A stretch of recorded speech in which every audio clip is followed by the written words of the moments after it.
If you're buying a house with a septic tank, this one tip will save you thousands of pounds. So you found your dream house, but you've just found out it's got a septic tank.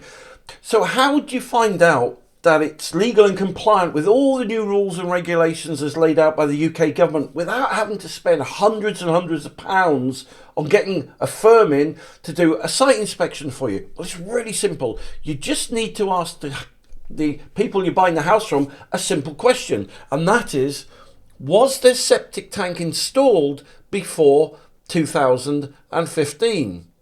Because if it was installed before 2015, there's a 99% chance that that septic tank is illegal, because it's only really after 2015 that septic tanks were supplied or came with a government certificate.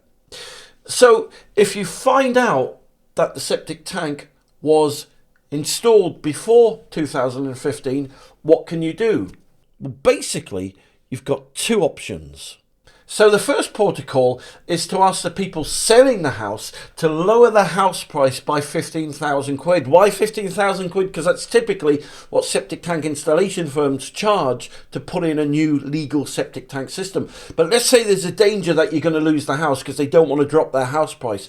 What other options have you got? You can just say, okay, thanks for letting us know, we'll take the house anyway.